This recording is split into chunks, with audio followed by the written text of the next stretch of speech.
Ay po, ina mo nakita ko gago. Ayun nga boy, ayoko. Doon siya sa pintuan, gago. Meron, nandiyan siya nakatayo, nakatingin lang siya sa atin. Wala kami. Matami-tabi po. Get inside, boy. Get inside. Get inside, boy. Rinig mo. Ang Intramuros ay galing sa Latin na salita na ang ibig sabihin ay the walled city. Ito ay ginawa ng mga Espanyol noon pang nakaraang ika-16 na siglo. Ito ay matatagpuan sa mismong puso ng Maynila at napakararaming magagandang destinasyon ang makikita dito. Ngunit, ang Intramuros ay tinaguran ding one of the most haunted places sa buong Pilipinas sapagkat marami daw ang mga supernatural activities at mga ghost sightings sa lugar na ito. Kaya tara, samahan nyo kami at ating iikutin ng Intramuros ngayong gabi. So yun guys, ngayong gabing to, meron kaming naplanong gawin ni A2R1. Alam nyo, malakas ang trip namin eh. Alam mo yung mga nananahimik, parang gusto namin puntahan. Ito ang gusto namin trip eh. So samahan nyo kami. Puntahan natin yung Intramuros ngayong gabi. Ayan, so guys, meron tayo ngayon i-download na EMF sensor. So ayun guys, nag-download ako ng EMF sensor ngayon sa aking cellphone. Meron siyang Magnetic force. So pag nilalapit, Makikita nyo naman na tumataas ang reading netong EMF sensor kapag inilalapit natin siya sa ating lapel. Meron nga din pala tayong dalang portable recorder which is yung Zoom H6 na may capacity mag-record ng high quality audio na ating gagamitin sa pag-iikot sa Intramuros mamaya-maya. Kahit utot ng mundo, rinig natin.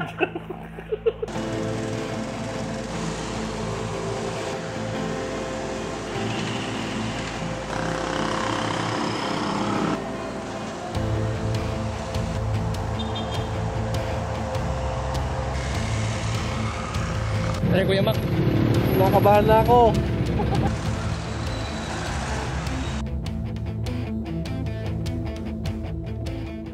At eto na nga, dumating na kami ngayon sa una naming destinasyon. Ito ay ang San Agustin Church. So yan, nakita niyo naman guys kung gano'n napaka-creepy ng lugar. Ito yung simbahan na yan. So si A2R1 nagre-ready na para titingnan natin kung may madidetect tayong ultramagnetic sword. Ay, magnetic power. So, ayan, nakita nyo. As of now, wala pa. Dito sa may pinto. Mabigat yung pakaramdam ko dito eh. Sa may pinto. Nagpa-picture tayo kanina doon. Sana wala tayong kasama. Lumipas ang 30 minuto at buti naman at walang mga nagpakita o nagparamdam sa lugar na ito. Ayan, medyo tumataas sila pagdala sa may pintuan eh. So, pa 41 na siya. Wala pa. Sana nga wala. Payapa naman dito sa San Agustin Church kaya napag-usapan na namin na pumunta na sa susunod naming destinasyon. Pero bago kami tumuloy sa pangalawang destinasyon naming pupuntahan ay merong nakapagsabi sa amin na ito daw na lugar na ito ang pinakamadalas na may mga nagpapakita at mga nagpaparamdam. Baluarte de San Diego. Baluarte Saka dito de sa San dulo Diego. yung wall dyan. Meron yung dyan. O basta pag dumilig, minsan hapon nga po meron yung dyan. Meron Saka dyan sa Sampalucan meron yung dyan. Totoo talaga may ano dyan, nakakita naman. Tingnan nyo, Sampalucan. Papunta na kami ngayon sa Memorare Manila na tinatawag nilang Sampalucan. Dito daw yung sinasabi nilang may nakikitang babaeng nakabelo na may hawak na bata, no? Pero kanina mayroon ako talaga narinig eh. Narinig mo rin ba yan? Hindi. Di akala ko nga, alam mo yung pag naka-headset ka, tapos yung nag-feedback, parang ganun. Ganyan naman, napaka-creepy ng lugar. Ayan guys, andito kami ngayon sa Memorare. Memorare, Manila. Ito yung sinasabi nilang isang pamilyang tebulto. Duda ko, yung babaeng nakikita nila dito, itong may na bata. Marami kayong mga makikita at matututuhang mga kasaysayan dito sa tinatawag nilang Sampalungan. Yung guys, paano ginagawa dati yung punishment? Paano pinapunish? Ayan. Ganyan, pinaparusahan ng araw.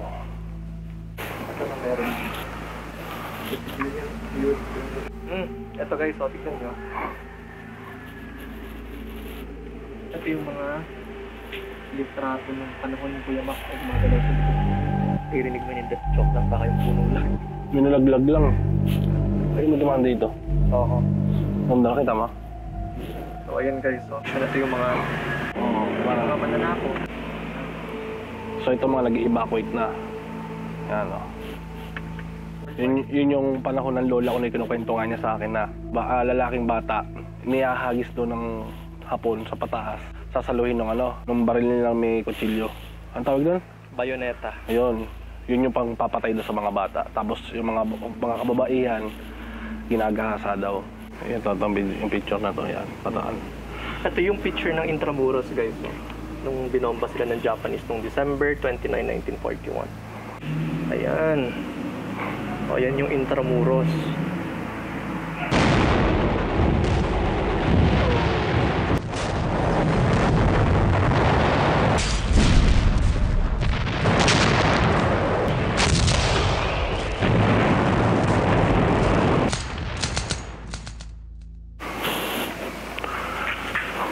Ipinaulan na ng bomba.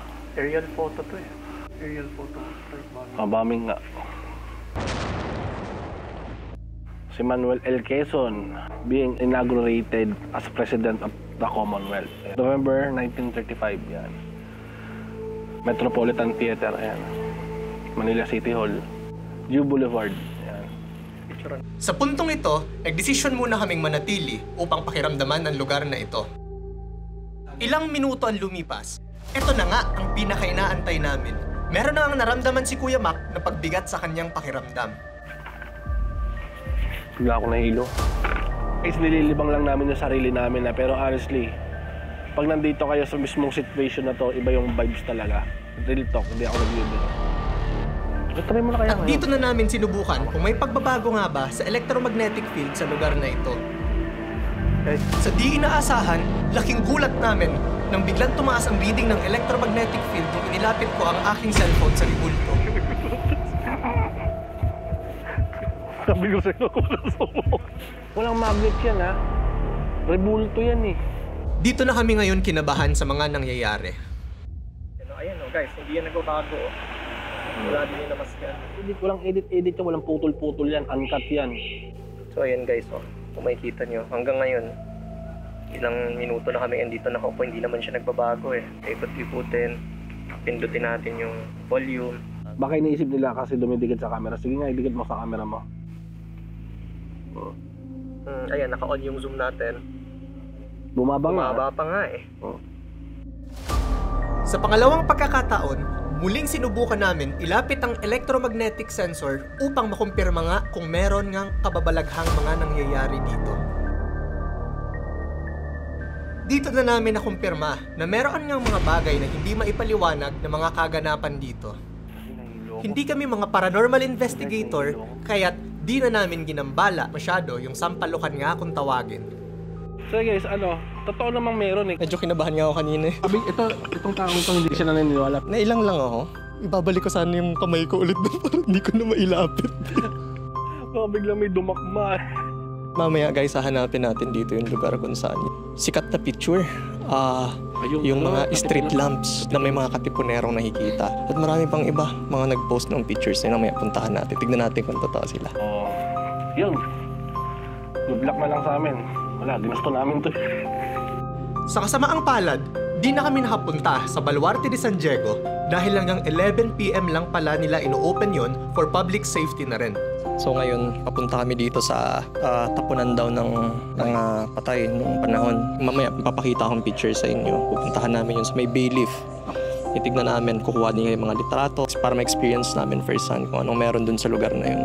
O ngayon, tara, proceed tayo dun. Nakakita tayo doon mag-game-game. Tara. Guys, time check, 12:31. Subukan natin akyatin tong hagdan na to. Ikot-ikot tayo. Kasi ito yung sinasabi ni Kuyang may mga tent. Dito daw yung may mga nahukay na bangkay. Tignan natin. Tara.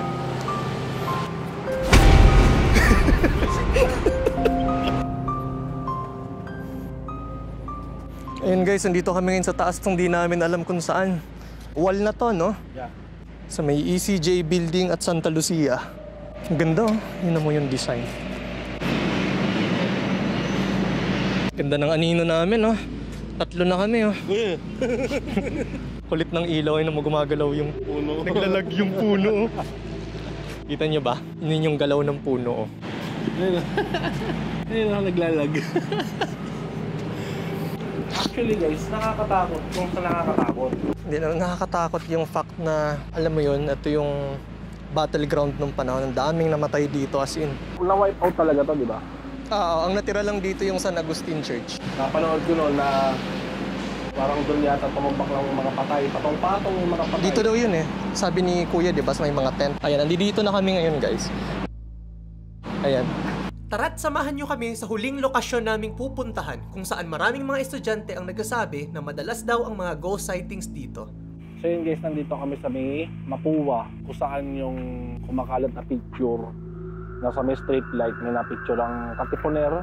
So ayun, ikutin natin to. Yung makikita nyo ditong street lamps, ito na siya. Asan yung Katipunero? Ay, pundi ilaw, boy. Ang litratong ito ay pagmamay-ari ni Mr. Randy Topacio. Makikita natin dito na merong nakatayo sa ilalim ng isang lamppost. Ngayon, pupuntahan natin. Malas naman ako sa mismong pundi. Papaka-creepy ng lugar, oh. So lalapitan namin kung saan mismo nakita yung isang Katipunero dito sa areang to. Kasama ang palad, pundi yung street lights nung 60 dito. Ang normal daw 40 to 60. 61. Oh. Ayan na, tumaas siya. 100, ayan na. So dito yun. Dito yun. Kinikilabutan ako. Ano mo? Dito yung exact location nung Katipunero, tama, di ba? Ano? 150. Ito yung sinasabi na Angela na ano, kita niya yung dalawang bintana. Yan. Ito yun, mismo kung saan kami nakatayo. Yan. Ito yung ilaw na yan. Yan. Alam niyo yung mga pinuntahan naming area na may sinasabing mga kwento. Ito actually hindi naman kwento to, nasa picture talaga siya. Alala nyo ba guys yung sinabi ni Kuya Mac na Alam mo yung pag naka-headset ka, tapos yung nag-feedback, parang ganun. eto, Sana pakinggan nyo guys ng maigi. Meron tayong ano, spirit Ilaw na box. naman yung ano mo. Hindi, Normal tayo dito. nahina. Tingnan mo, yung naka-drawing dun sa ano. Tabi muna tayo. Mga tayo. Yung mga kasalukuyang narinig nyo ay raw audio recording na galing sa camera at wala itong maski anong edit. Ay po, ina mo nakita ko gago. Ayun nga boy, ayoko. Doon sa sabintuan, gago. Meron. Diyan siya nakatayo, nakatingin lang siya sa atin. Wala akong nakikita. Patabi-tabi po. Get inside, boy. Get inside. Patay. Isa ka ba dito sa mga nasawi ng pangalawang gera pandigmaan? Yes. Yes. Gago, hindi nga promise. Meron ako nakita talaga.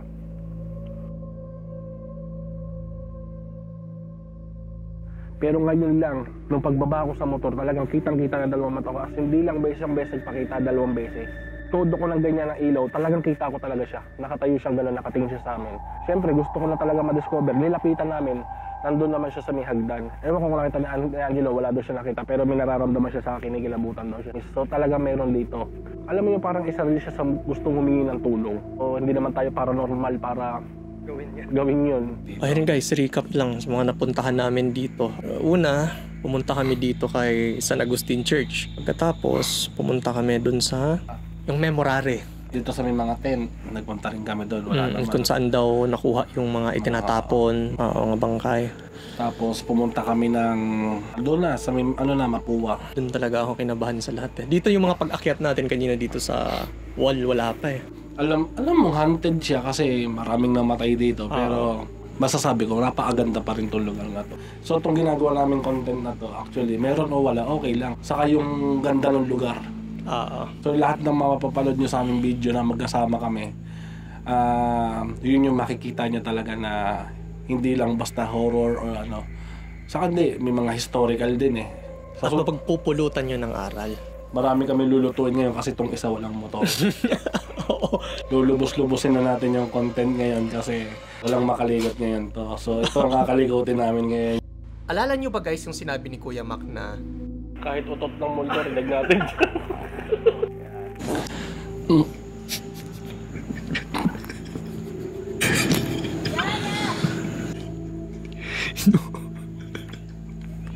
Haunted part. Rinig sa buong Intramuros. Sabi ko sa inyo, walang edit. May umuutot. So ayun guys, abangan nyo yung mga susunod namin. Abangan niyo yung utot ni Kuya. Don't forget to like, share, and comment. At syempre, i-hit niyo na rin yung bell para maka-update kayo sa mga videos namin ilalabas. Diba?